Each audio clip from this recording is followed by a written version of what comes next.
Welcome everyone.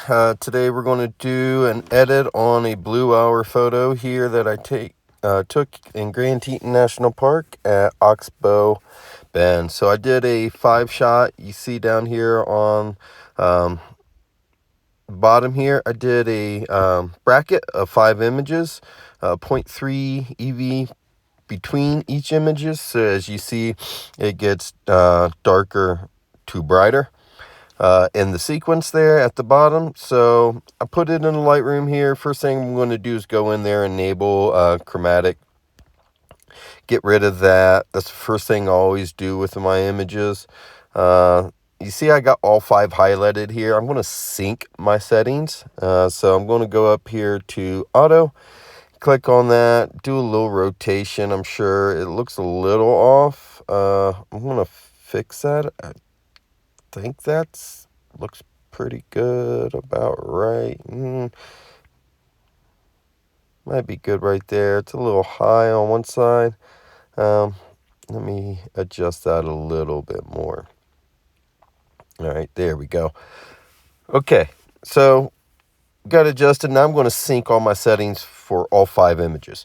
All right, so that way you don't have to individually go in there and adjust the basic settings on each individual image. So as you see here, it corrected it with the rotation, the crop, and took the chromatic aberration out of there for all 5. All right, so I have all 5. I'm going back up top here to basic. Actually, I'm going to wait. I'm going to do the editing later on these photos. I'm going to merge them first. So I'm going to go in here to photo, edit in, and merge to HDR Pro in Photoshop. So click on that. You want to make sure you have those 5 images still highlighted. If you can't remember how to do that, click on your first one, go to the end, hold shift, and click on the last one. It will highlight the sequence that you wanted. All right, so now I'm into Photoshop here. As you see, it's going to take a few seconds. It's going to load all of those images into layers in Photoshop here. So as that's loading, remember guys, check out my past YouTube videos. Don't forget to subscribe. That helps me show more videos and bring more content for you. All right, so we're about done here. It looks pretty loaded. If you're wondering how I caught this image, it's on my Facebook page. I put in a great detail on how I did that. I actually use my Slik tripods. If you need a good tripod, check out Slik tripods. Great tripods, very sturdy. Love them. So I put my tripod in the river here, right about eye level, and open up to about 24 millimeter. This is my 16 to 35 Sony on my Sony A7R4 camera body, and that's what I used to get this image. All right, so I did use the tripod in the river itself, right off the bank at Oxbow Bend. If you've never been there, you need to check it out. It's a beautiful spot for sunrise and sunset. All right, so all 5 images are in there. They're loaded up, and it shows right here all 5. You can go in there and adjust any of that, but I think it looks good. So I'm going to go ahead and click OK and let them merge in the HDR. All right, so as that's loading, it takes a few moments. It depends on what you're using. I'm using my MacBook Pro Air laptop while I'm traveling, so it takes a little bit longer. All right, now there you go, all 5 images merged together. See that? Now we got our brightness, our darkness is nice and even. Okay, got a little bright there where the glow is. So we're going to duplicate this layer, duplicate the layer, sorry about that, and we're going to go in here to camera raw filter. This is where we're going to do our editing. I like to do that after I merge them. That way it's easier, first of all, and you can see what all images look like together there. So we see clicking on our clipping area and the highlights. So right around that sun, we're going to bring down the highlights a little bit there. See that lowered that. And let's go to our shadows, bring them up a little bit, bring up the shadows in the alpine trees there. All right, you can see I go high, go low. You can see what it does there. I like to do that. Go all the way to the left, all the way to the right, and see the differences, then adjust what I want. I like to see it working. All right, so got the whites, pretty bright on the whites, so I'm going to lower those a little bit. I don't want to mess with exposure. I'll use my shadows, my whites, and my blacks. Add a little black back in there, just a tad. There we go. All right, vibrance. We're going to get some vibrance in there. All right, get those suggestions out of the way. So got our vibrance, not much on saturation. I don't like to mess with this too much. You see that it does take it away, but I like to do that locally with my colors when it comes to saturation. So, all right, as shot, that's what I did. So I'm going to adjust this. That blue sky, it was blue hour, just a little bit of a glow left. So remember, I shot in RAW, so what I'm doing is just now adjusting the colors and everything in there. So it was pretty bland in RAW. Now I want to pull those colors out of that image that's in that file. All right, so let's cool it down a little bit. Add a little bit of magenta, not too much. I don't want that purple magenta look in my highlights or in my shadows too much. So there we go. Looks good about right there. All right, we got our color profile. We know that. So let's get out basic. Let's go to our curves. You can put points in there. I do that sometimes, but the sliders down here work just as good. All right, a little bit easier to move around, and you can watch the line above start doing the curve. All right, so let's bring our highlights down. I brought our darks up a little. See, down really low, up really high. We don't want that. All right, so let's just adjust our highlights a tad. Right. That was a little too high. Let's go with that. That looks good. Our lights, I'm going to bring those down. See, that's all the way down there. It gives that kind of old filmic look to it. We don't want that too much.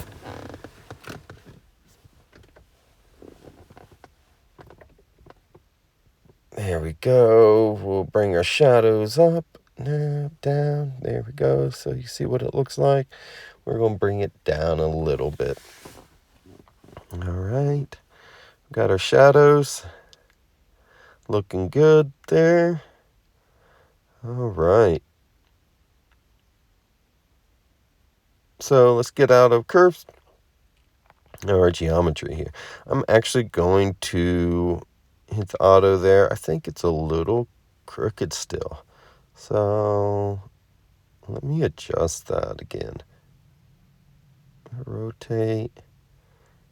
Get my horizon nice and even. Think that looks pretty good there. Maybe down a little bit there. That right side was a little high. I think that looks pretty good. Go with that right now. All right, aspect. This aspect, see, you can make this seem taller or seem wider. All right, so you can use your aspect. Don't be afraid to use that slider there a little bit. All right, sometimes you want to make those mountains look a little bit taller than they are, a little scrunched up together, or you can make them stretched out a little bit more. So I'm going to actually stretch that out. Then my scale. Okay, there's a lot of alpines on the left there. There was, on the right-hand side, parked cars. You could see through the brush. I didn't want that in my photo. I know I could have photoshopped those out. probably, but I like to do this simple for you guys to make it easy, something you guys can do. So let me scale that a little bit. I'm going to adjust my offset, my Y offset, and my X offset, line it up a little bit more there. All right, so I still got that glow. I got a little bit of the alpine, but I'm using my rule of thirds here. I know I got it straight across the middle because it's a reflection, so that mirrored look looks really good straight across the middle. But where I'm placing my mountains, okay, I want to slide those over. I want Mount Moran there. That's the name of the one on the left. On that left 2/3, or pretty close to it. So let's scale this in a little bit more. I want to fill the frame a little bit more. There we go. Look at that. All right. So now both sides of my images are proportional. All right, so it doesn't look off like your eye's going away from where you want it to. So too much alpines on the left, all mountains on the right. So I scaled that in, I moved it over, and there we go. I think that's a good placement. Effects, all right, or vignetting. Don't mess with this too much. It was a little dark in the corners. I know I did the lens profile correction, but it was still a little dark. This was a 16-35. They do get a little in the corners there at f16. That's what I shot this at.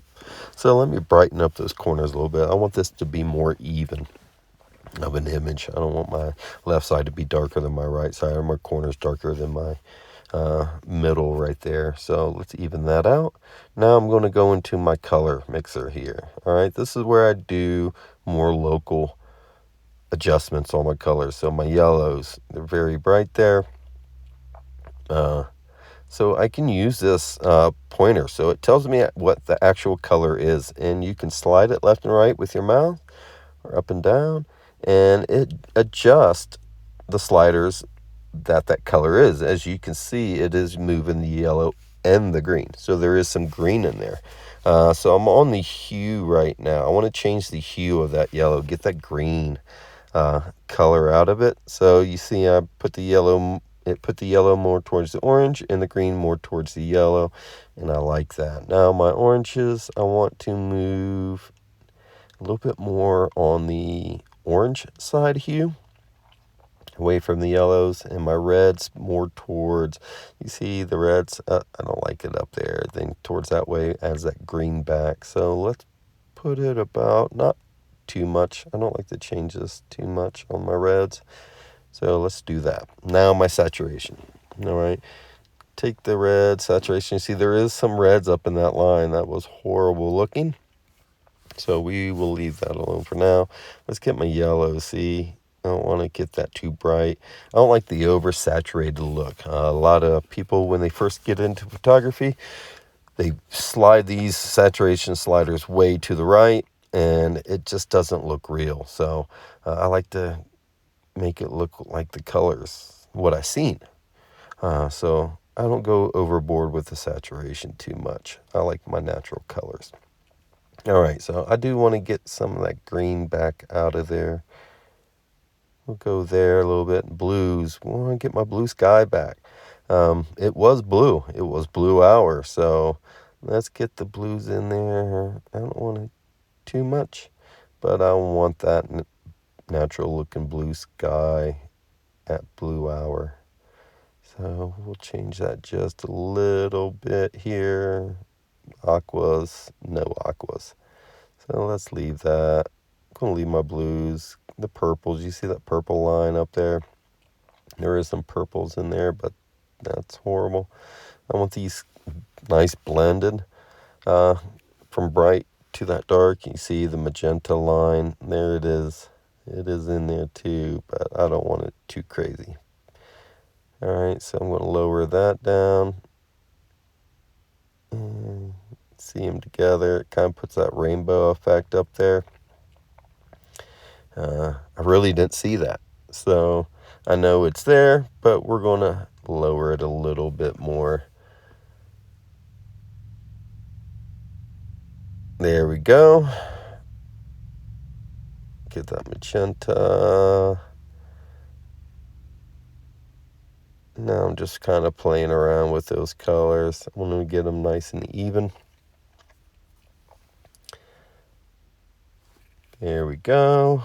Bring that magenta back down a little bit.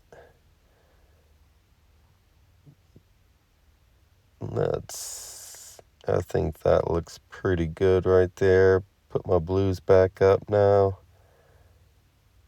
A little bit of blue in there, nothing too crazy. All right, luminous.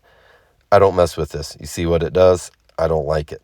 So you'll never see me mess with the luminous of the HSL slider. All right, now we'll do some color grading. All right, I want to get my shadows back, that blue, natural blue in there. You see, moving it there. I just want a little bit in the shadows, nothing crazy. I want to over blue, but it was blue, so shadows have a blue color in it. And I think that looks pretty good. Go to my highlights here. You see the highlights, any of the bright areas. You can get your color where you want it, and you can adjust the slider separately. So click on the color if you want to fine tune that, adjust it.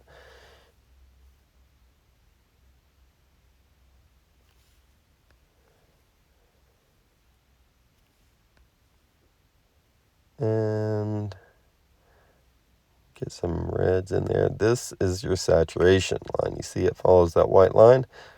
More saturation the closer to the outside, less saturation back towards the middle there. So we can readjust this. You see the colors it does, but let's get our orangish reds back in there. Now, the amount, see,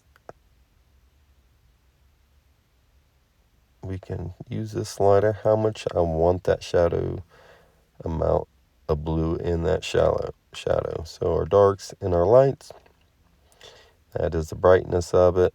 I don't want the blues to be too bright, but I don't want them really dark either. The mountains are already pretty dark, so let's darken that right.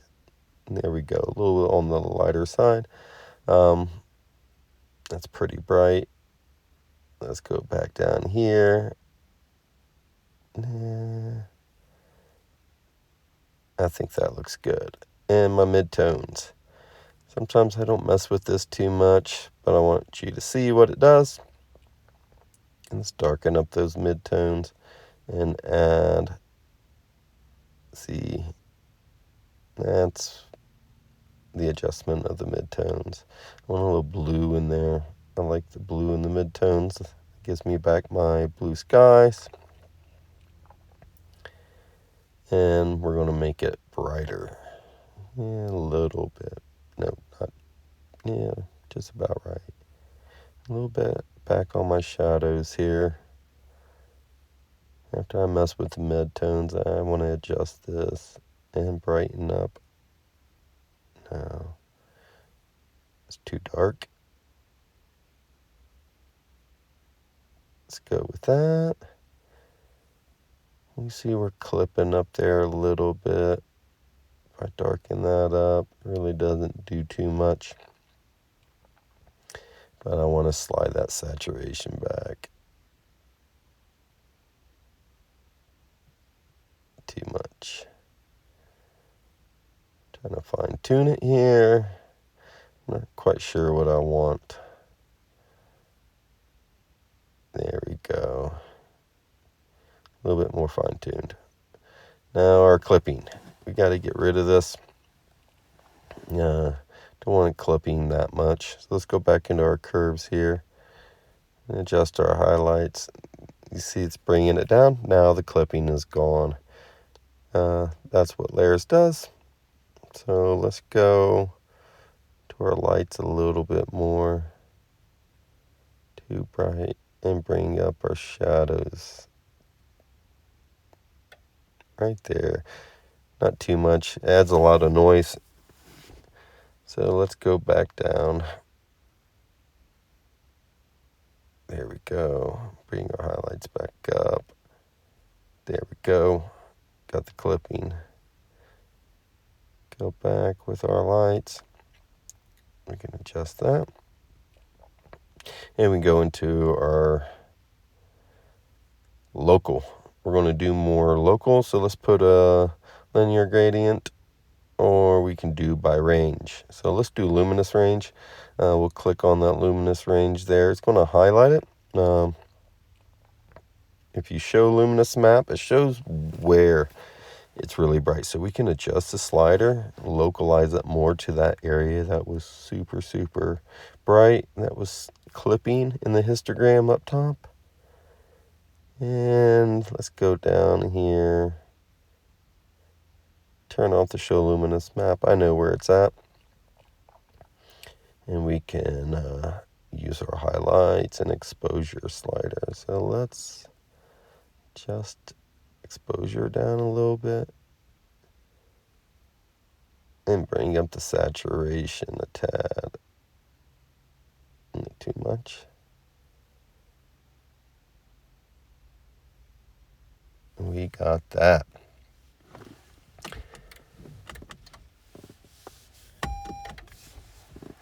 Yep. All right.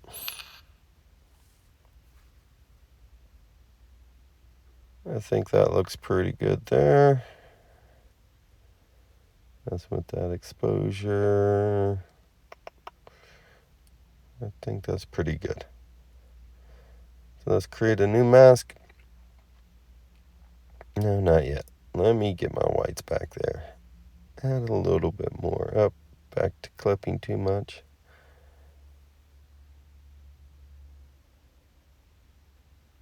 Slide it down. There we go.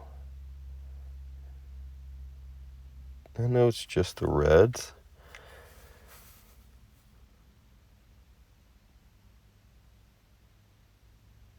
Bring on our contrast a little, or you crank it up, but you see what it does. I'm paying attention to the histogram right now. Get those highlights back down. And bring up my whites again. There we go. So we can go back into our basic settings here. Bring up the vibrance. Watch that histogram. Make sure we're not clipping anything.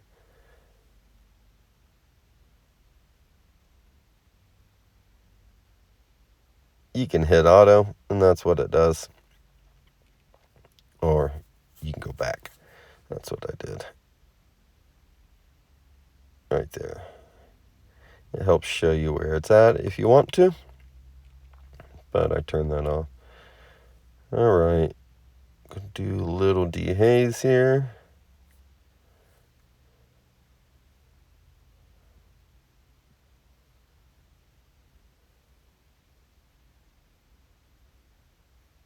There we go. Adjust that vibrance a little bit. Watch my histogram. That's what vibrance does. We're clipping just a little bit on those mountains. So let's bring the highlights down a little again.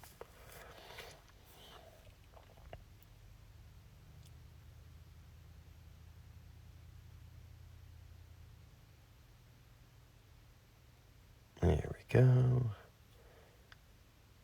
Looks good. All right, let's create another mask here.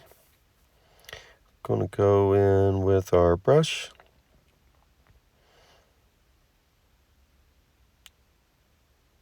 And I'm going to bring up the whites a little bit.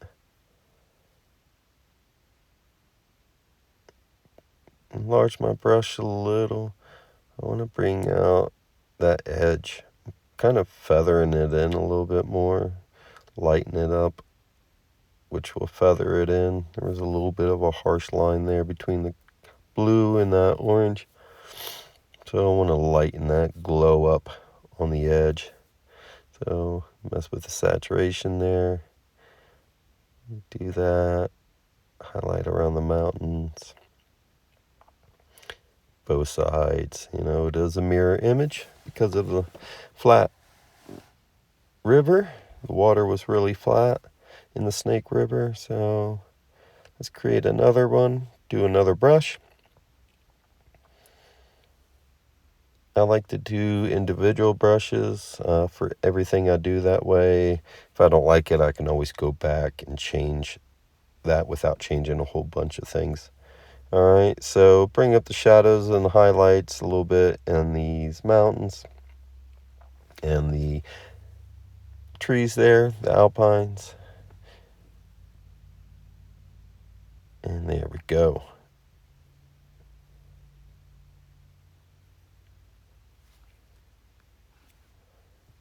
Alright, temperature again. I thought that was a little too cool. That's way too warm. Let's adjust this just a tad bit more.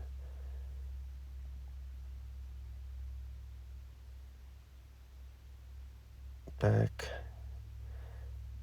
a little bit on the warmer side. But still, I don't want to take away the coolness of the image. Let's go there, bring up vibrance a little bit more.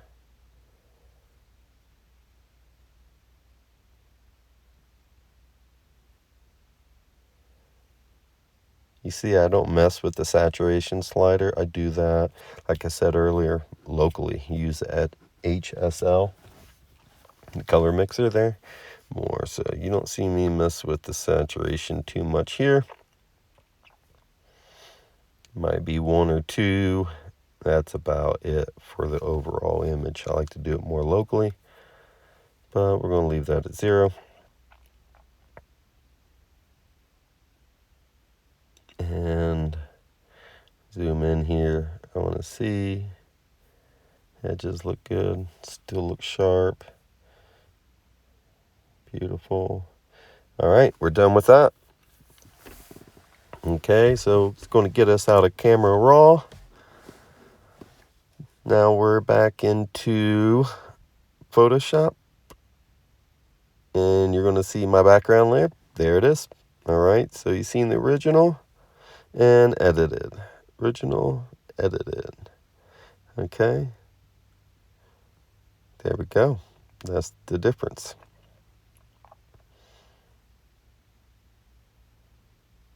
And just click the eye icon next to the layer there and bring it up. Okay, so we are good there. Next, we're going to flatten the image. Flatten those layers. Now we got one main, which says background there. And go up here. We can save it. What it's going to do is put it right back into Lightroom Classic where I loaded earlier. All right, so it puts it as a separate image at the end of that 5 sequence. So we're going to go in here and topaz denoise. There's a little noise in the shadow areas. I know Lightroom has its own denoise now. It's good. It does a little sharpening, but topaz denoise is by far the leader in denoise programs. So I use the AI model. It picks what it thinks would be best to remove. It's usually pretty spot on. Then hit apply there. So what it's going to do is go in there, apply that denoise and a little bit of the sharpening that it recommended, which it's pretty good most of the time. You don't have to adjust it too much, so it takes a few minutes to process it. And it's going to come up here in a few moments. You'll see it load up back into Lightroom. Now let's take a minute here, guys. Thank you for following me. Hope you enjoy these videos. I hope this helps you. Don't forget to subscribe, share, get on my Facebook page, like, and my Instagram, follow and share there too. All right, so we're back into Lightroom. Now you see it loaded up as another individual DNG image here. Actually, it's a TIFF. You can see down there, right there, it is a TIFF. And we go in here and look, and it did. It got rid of a lot of that noise in the shadows, which is great. Okay, so, and there we go. That is our final image. Add a little bit of sharpening here overall. Denoise does more the noise, not the sharpening, but I didn't want to open it back up in Topaz. Sharpening, when all I needed was a little bit added back to it, and Lightroom can handle that right there. So added a little sharpening into it. We're back over here to the edge. Yeah, look at those trees. Perfect. Looks beautiful. Even printed really big. It's not going to be pixelated. So that is our final image. Looks great. All right, so we're going to export this. A few ways you can do it. Click on here, choose where you want it to go.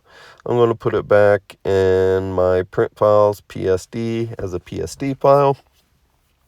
And hit open there. All right, and you custom name it, what it is. It is Oxbow Bend Sunset. All right. Change this to PSD, 16-bit. You see there. Let's go. All my metadata is in it. No watermark on this one. Let's hit export. And there it saved it. Okay. But actually, what I think it did, I forgot to change the resolution to 300 ppi, which TIFF it should. Looks pretty big here, but I'll go back in there and change that, resave it. Okay. Let's do that. I can get info of it, but let's just export it again. I'll rewrite over it. Let's get that. That's good to go. This is right there, image resolution. I had it at 100. It doesn't reset. I don't have it that way, so let's go back in there. Put that back at PPI 300 and just overwrite. And there it is. Okay.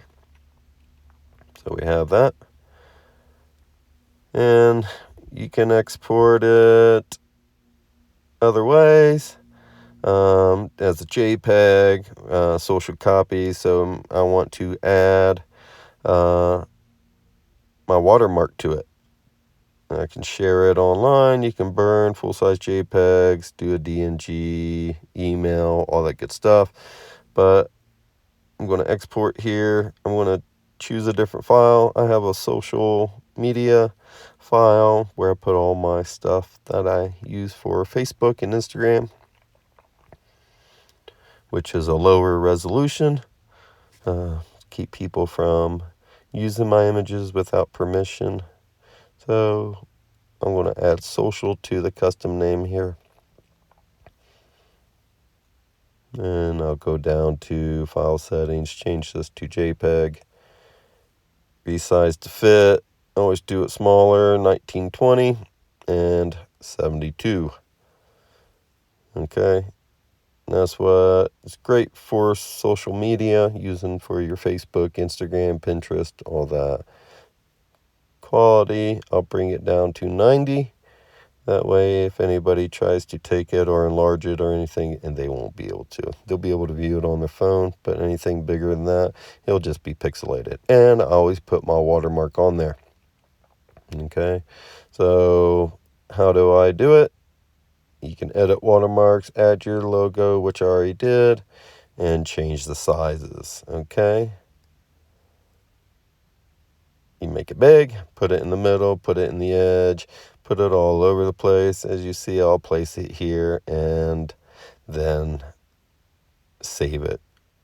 And I can use it as social media. So where do I want it? I can put it in the middle, on the end. People can crop that out. So I like to put it in an area that's a little too much in that area. But I'll end up putting it in the middle here. But I want to show you the different ways and how to export it. All right. So as we're going through this, thank you guys very much for joining me. I hope this helps. Stay tuned for more videos coming soon. It does take me time. I am traveling around.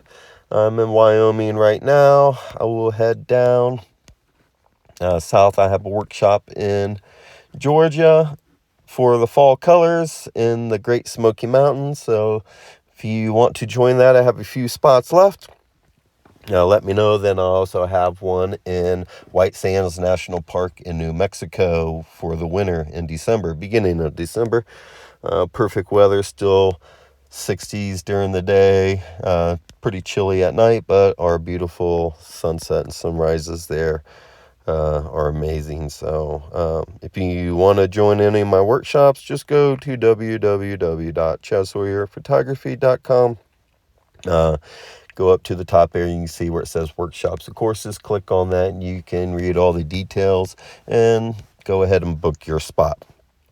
All right, so let me finish saving this and we're good. And there's my social copy, and I'll use that on Facebook and at the end of this video. And that's our final image, and there's our logo in the middle. All right, thank you guys for joining. I hope you have a great day.